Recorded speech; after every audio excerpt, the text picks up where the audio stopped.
안녕하세요. 모션 김성철 서퍼입니다.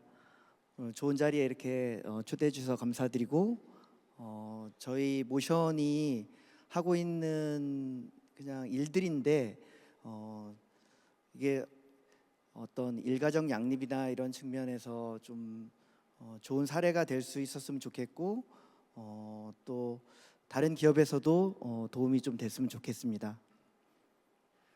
모션은 오션 오브 모빌리티의 약자입니다. 그래서 모빌리티의 혁신적인 서비스를 제공하겠다라는 목표를 가지고 시작을 했습니다. 2019년에 처음 회사를 오픈을 했고요. 저희는 작은 기업이고 스타트업입니다. 저는 20년 정도 대기업에서 근무를 하다가 스타트업을 창업을 하게 됐는데요. 가장 어려운 것은 처음에 인재를 모으는 일이었습니다. 다 아시겠지만 좋은 인재들은 좀 더 좋은 조건의 회사들을 다니고 싶어 하거든요. 근데 모션처럼 작은 기업이 개발자나 기획자 같은 인재를 영입을 하고 유지하는 것은 너무 어려운 일이었습니다.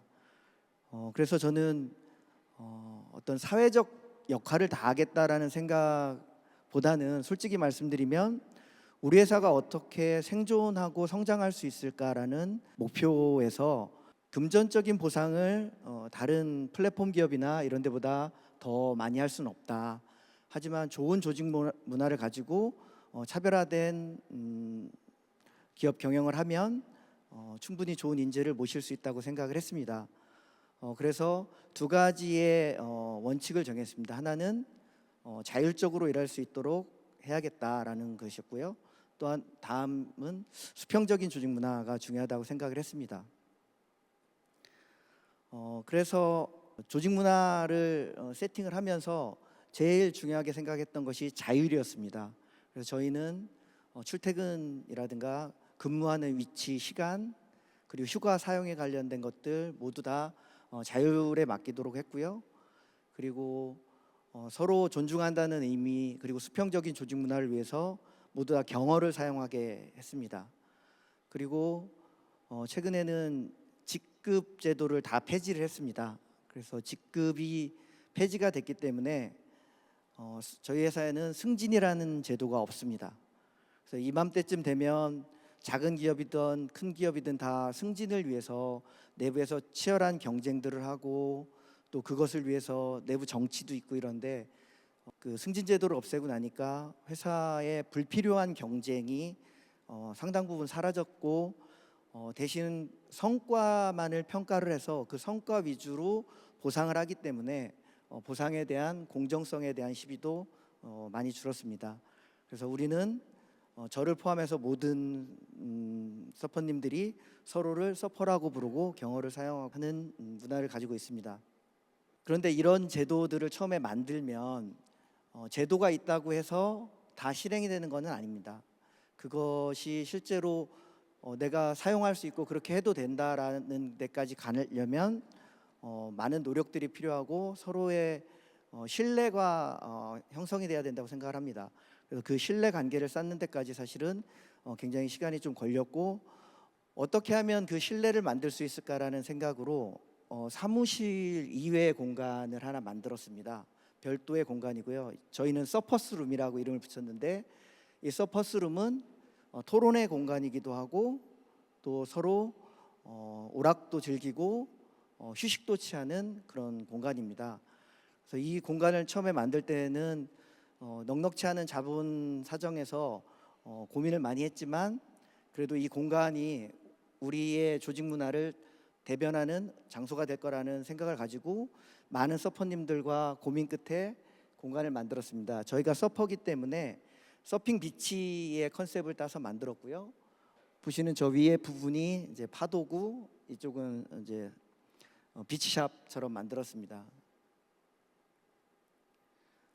서퍼님들이 이 공간을 너무너무 좋아하게 됐고 이 공간에서 게임도 하고 휴식도 취하고 하시면서 작은 변화들이 일어나기 시작해서 이 회사는 그래도 이렇게 업무 시간이든 업무 시간이 아니든 여기 와서 편하게 쉴 수 있고 소통하고 즐길 수 있구나라는 생각들을 가지시게 된 것 같습니다.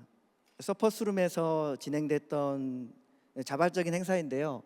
미니 전기차 대회를 서퍼님들이 제안을 해서 진행을 했습니다. 저 가운데에 왕관을 쓰고 계신 분이 전 대회에서 우승하셨던 분이고요.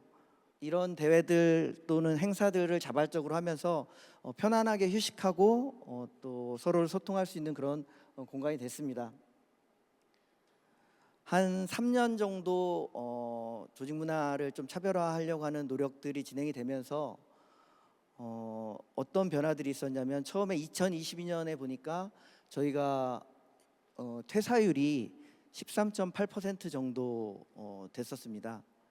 그런데 조직 문화가 좀 개선이 되고 또 자유로운 소통이 이루어지고 하면서 퇴사율이 먼저 급격하게 줄어들었습니다. 그래서 퇴사율이 23년 그리고 올해까지 누적으로 보니까 2.3% 정도의 퇴사율로 줄었습니다. 아까 말씀드린 것처럼 좋은 서퍼님들을 모시고 유지하는 것이 굉장히 어려운 일인데, 작은 기업에서 그런 것들이 가능해지는 어떤 계기가 됐습니다. 그리고 앞에 우리 고운세상 코스메틱 사장님 말씀을 드리면서 저희는 어디에서 벤치마킹한 건 아닌데 우리 회사 제도하고 너무 비슷하다. 그래서 이게 근로자분들하고 같이 그 마음을 합쳐서 그 아이디어를 내다 보면 다 거기 비슷해지는구나라는 생각을 했습니다. 그래서 저희도 굉장히 비슷한 제도들이 다 운영이 되고 있고 이런 제도들을 만드는 데 있어서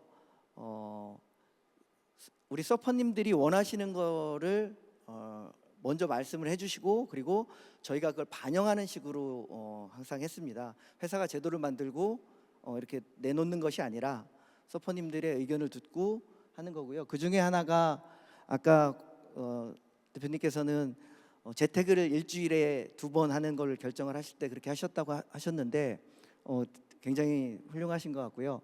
저희는 임신을 하게 되면 안정기 기간 동안에 얼마 동안 재택을 하는 것이 좋을지에 대해서 의견들을 여쭤봤었어요. 그래서 8주, 12주 이렇게 얘기들이 나왔었는데, 저희가 지금 운영하고 있는 거는 16주를 운영을 하고 있습니다. 그래서 임신을 하시면 안정기를 저희는 16주라고 생각을 하고 16주 동안은 이제 재택근무를 하실 수 있도록 하는데, 그런 제도들이 본인들이 이렇게 의견을 내서 만들어진 제도이기 때문에 더 이용을 하시면서 되게 만족감이 높아지는 것 같습니다. 근데 안타깝게도 좋은 조직 문화를 만들고 일가족 양립과 관련된 제도들도 열심히 만들었는데, 결혼을 하거나 또 아이를 낳는 그런 변화는 눈에 띄게 일어나지 않았었습니다. 그래서 이거는 기업이 그냥 노력해서 또는 뭐 개인이 노력해서 되는 일이 아니구나, 이제 이런 생각을 하고 있었는데, 어느 순간이 되니까 갑자기 변화가 일어나기 시작했고요. 굉장히 빠른 변화들이 일어났습니다. 그래서 그런 사례들을 오늘 좀 몇 가지 말씀을 드리도록 하겠습니다. 소유리네 가족 얘기인데요. 소유리는 갑자기 찾아온 선물 같은 존재였어요. 왜냐하면 아빠하고 엄마가 결혼을 하시기 전에 먼저 이제 생긴 거예요. 전문 용어로는 이제 속도 위반이라고 하는데, 그래서 임신이 되니까 부랴부랴 이제 결혼 준비도 하셔서 결혼식도 하고 이제 아기도 태어나고 했는데, 육아를 어떻게 해야 될지에 대해서는 두 분이 충분히 계획을 가지고 있지 않은 상황이었었어요. 그러다 보니까 육아에 대한 책임 때문에 두 분이 막 다투기도 하고 막 어려운 상황에 있었는데, 저하고 같이 얘기를 나누면서 우리 회사에서 먼저 한번 모범적으로 아빠의 육아휴직을 했으면 좋겠다라고 얘기를 했고요. 그렇게 해서 소율이 아버님께서 먼저 육아휴직을 시작을 하셨어요. 근데 당연히 이제 육아휴직을 가면 그 일을 누가 해야 될 것이냐가 남습니다. 근데 3개월이란 짧은 시간 동안에 대체 인력을 뽑을 수가 없잖아요, 저희는. 그래서 다른 서퍼님들이 그 일을 나눠서 하셔야 되는데 두 분 서퍼님께서 하시기로 하셨고 그 대가 그래서 저희는 그분들께 금전적인 보상을 해드렸는데 금전적인 보상의 재원은 소율이 아빠가 육아휴직을 갔기 때문에 급여가 지급이 안 되지 않습니까? 그래서 그 급여를 재원으로 해서 대체 근무를 하신 분들께 금전적인 보상을 3개월 이후에 했고요. 저렇게 감사하다는 인사도 드리고 했습니다. 그 대체 근무를 하신 분들은 힘들었지만 그래도 금전적인 보상을 받고 나서는 되게 만족해 하셨고 꽤 큰 돈이 들어왔기 때문에 뭐 여행도 가시고 또 하셨습니다. 그래서 지금은 소율이 아빠가 9개월짜리 두 번째 육아휴직에 들어가 계세요. 그래서 9개월은 대체 근무가 안 되기 때문에 저희가 대체 인력을 좀 뽑아서 하고 있는데 이 소율이 아빠의 어떤 육아휴직과 이런 회사의 어떤 모습을 보면서 많은 분들이 조금 그래도 회사가 진심으로 좀 이런 것들을 지원하려고 하는구나라는 생각을 했던 것 같습니다. 두 번째는 시리네 얘기인데요. 저희 회사의 첫 번째로 입사를 하신 신입사원이었습니다. 그래서 여성 서퍼님인데 이 여성 서퍼님은 결혼을 준비를 하고 계셨는데 시리가 생겼어요. 그러니까 이분도 사실은 결혼 전에 이제 임신을 하게 된 거죠. 회사가 다 그렇지는 않습니다. 이제 이 두 분 사례가 좀 그래서 그런데 그래서 16주 동안 재택을 하시고 결혼도 하시고 시리아와 같이 몰디브로 신혼여행도 갔다 오시고 지금은 출산을 건강하게 시리를 낳으시고 지금은 육아휴직을 들어가 계신데 저한테 그 얘기를 하시는 거예요. 아니 16주 정도 이렇게 집에서 근무하고 또 출산 후에도 이렇게 육아휴직도 편하게 하고 하니까 한 명 더 낳아도 될 것 같아요. 그런 얘기를 저한테 해서 되게 감사하다. 꼭 그렇게 하시라라고 좀 말씀을 드렸습니다. 다음은 이찬이하고 이완이 아들 둘의 아빠인데요. 아들 둘을 키우는 거는 굉장히 힘들다고 하더라고요. 그래서 엄마는 이제 경력 단절이 되신 상태였었고요. 그런데 저희가 자율 출퇴근을 하니까 평일에 이완이 아빠가 등원만 시켜줬었어요. 하원은 이제 엄마가 하고 그런데 저희가 이제 전 직원 금요일 재택을 하다 보니까 지자체에서 지원하는 그 재취업 교육이 있습니다. 그 재취업 교육은 주말에는 안 하거든요. 그래서 주중에 하다 보니까 금요일 날 엄마가 재취업 교육에 가신 거예요. 그날 이제 아빠가 육아를 하니까 등원 하원 다 하고 그래서 올해 이찬이 어머니께서 재취업에 성공하셨어요. 그래서 그 얘기를 하시면서 저한테 너무 감사하다고 뭐 그런 말씀을 해주셨고 또 그 이찬이 아버님께서 저한테 그러시더라고요. 서퍼님 저는 이제 모션 못 그만둡니다.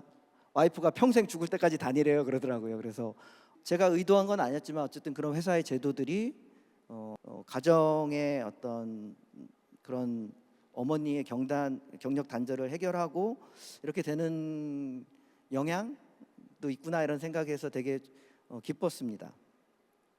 아람 서퍼님은 올해 들어오신 서퍼님인데요. 들어오시자마자 저 결혼했는데요. 저는 아기 절대 안 낳을 거예요.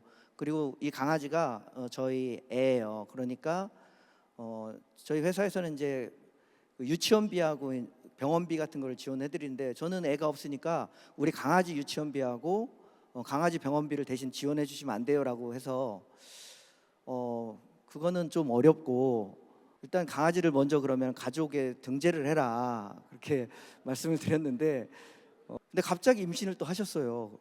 그래서 지난달에 임신을 하셨고 임신을 하시고 나서 저한테 와서 안정기니까 이제 재택근무를 하겠습니다라고 하시면서 그래서 제가 왜 그렇게 변심을 하셨어요?라고 했더니 마음이 왜 바뀌셨어요? 이렇게 딩크였는데 그랬더니 그냥 모션에서는 애 낳을 수도 있을 것 같아서 그냥 낳기로 했어요. 남편도 좋다고 하네요라고 해서 되게 감사하다. 그런 변심은 정말 더 사회적으로 확산이 돼야 될 변심이 아닌가라는 생각을 했습니다. 그리고 앞으로 이제 건강하게 출산하시면 그 유치원비 지원 받으실 수 있을 겁니다. 그리고 두 분은 사내 부부시고요. 사내 부부가 또 탄생도 해서 제가 축사도 해드리는 그런 영광을 받았습니다. 그래서 두 분은 사내 커플이시면서 또 결혼을 하시고 출산을 하려고 노력하다 보니까 잘 안 돼서 지금은 열심히 난임 치료도 받고 계셔서 회사에서 또 난임 치료와 관련된 지원들도 열심히 해드리고 있습니다. 이 모임이 저는 굉장히 좀 좋은 모임이라고 생각을 하는데요. 영유아기에 있는 자녀를 둔 아빠들의 소모임입니다. 그래서 아빠들끼리 모여서 육아 정보도 공유를 하고 또 뭐 필요한 물건들도 나누기도 하고요. 그리고 한 달에 한 번 정도는 다 같이 가족들 모아서 캠핑도 가시고 하는데, 이게 뭐 공동 육아 이런 건 아니지만 그래도 서로 도움도 많이 되고 하는 것 같습니다. 그래서 이런 소모임들은 다른 데서도 좀 많이 활성화되고 지역 사회에서도 좀 많이 확대가 되면 어떨까라는 생각을 좀 했습니다. 저희 회사 인원이 작아서 한 40명 정도밖에 안 돼서 통계적으로 유의하지는 않지만, 저희 회사에 그동안 누적으로 입사를 하신 미혼으로 입사하신 분이 23분인데요. 지금 13분이 결혼을 하시거나 결혼 예정이십니다. 그래서 이번에 계산을 해보니까 50%가 넘는 분들이 회사 입사 이후에 결혼을 하셔가지고, 목표가 그건 아니었지만 그래도 좋은 조직 문화와 일가정 양립에 대한 지원을 하면 확실히 출산율은 높아질 수 있지 않을까라는 생각을 좀 해봤습니다. 그리고 저희도 이렇게 출산휴가 뭐 자율 출퇴근 이런 거 해도요, 성장을 꾸준히 잘 하고 있습니다. 근데 이 성장의 기반에는 다 서퍼님들의 헌신적인 노력이에요. 나 이 회사 더 다닐 거야, 오래 다닐 거야, 그러니 더 열심히 해야지. 그리고 필요하시면 아무리 퇴근하라고 해도요, 다 야근하시고 주말에도 나와서 근무하십니다. 그런 믿음만 있으면 된다고 생각을 합니다. 근데 저희 뭐 재정적으로 넉넉한 회사 아닌데 어떻게 이런 재정적 지원이나 이런 것들을 할까, 이런 의문들도 가지고 계실 텐데요. 저희는 회사에서 골프 같은 거, 저도 마찬가지고 회사 돈으로 치면 안 되고, 술 먹으러 가는 것도 회사 돈으로 하고 뭐 이렇게 하지 않습니다. 종업원 근로자 서퍼님들을 위해서 공평하게 쓰는 것이, 그런 원칙만 정해져도 저는 굉장히 좋은 조직 문화의 기반이 될 거라고 생각을 합니다. 어려우시겠죠 뭐. 회사 돈으로 골프 치면은 좋잖아요. 모션 같은 기업이 더 많아지기를 솔직히 바라고요. 제가 작은 믿음이 있다면 이렇게 해도 된다, 이렇게 해도 회사는 성장할 수 있고, 또 일가정 양립 지원해도 회사의 성장과 같이 할 수 있다. 아까 두 마리 토끼라고 말씀하셨는데 그렇게 될 거라고 저는 생각을 하고요. 마지막으로 제 얘기입니다. 저는 사실 대기업에 다닐 때는 일밖에 몰라서 가정을 잘 돌보질 못했었는데, 그런 제도들, 일가정 양립 제도들을 운영을 하려면 제가 솔선수범해야 되니까 집에도 더 있는 시간도 많아지고 아이랑도 더 많이 얘기를 하고 해서 올해 고2 딸이 하나 있는데 딸하고 여행을 갔습니다. 근데 여행을 갔다 오고 나서 딸이 이 그림을 그려서 저한테 보내줬는데, 실제로 손을 잡고 다니진 않았는데 손을 잡은 그림을 그려줘서 너무 감사했고 또 행복했습니다. 그래서 일가정 양립을 위한 경영인의 어떤 노력이 회사나 사회에만 도움이 되는 것이 아니라 본인의 삶에도 도움이 되고 행복한 가정을 만드는 데 도움이 된다고 생각합니다. 들어주셔서 감사합니다.